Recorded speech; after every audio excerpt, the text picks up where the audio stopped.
আমাদের বন্ধুটা কিন্তু পাক্কা মেয়েবাদ ছিল। হ্যাঁ ভাই, এটা কিন্তু সত্যি কথা, মালটা এতক্ষণ ছিল নরকে আছে। তবে যাই বলিস, অনেকদিন কিন্তু জমিয়ে ভালো মন্দ খাওয়া হয়নি, আজকে যা খাবো না। খাও বাবা খাও, লজ্জা করবে না, যা লাগবে চেয়ে নেবে। দেখো, আপনার ছেলে শুধু আমাদের বন্ধুই ছিল না, আমাদের নিজের ভাইয়ের মতো ছিল। এত অল্প বয়সে আমাদের ছেড়ে চলে যাবে কোনোদিন ভাবতেই পারিনি।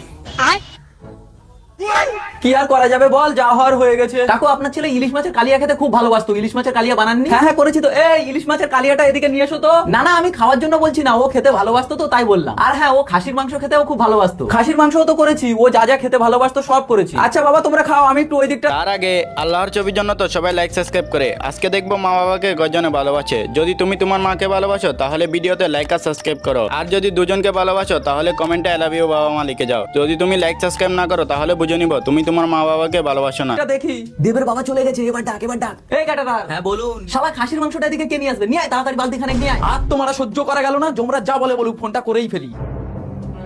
শুয়োর, ইঁদুর, ছুঁচো, টিকটিকির ডিম, আমি মরে গেছি সেই খুশিতে তুমি এক বালতি মাটন খাচ্ছ। যমরাজের থেকে 1 ঘন্টার ছুটি নিয়ে আজকে রাত 12টার সময় আমি তোমার ঘরে যাচ্ছি, বোঝাপড়া আছে, রেডি থেকো।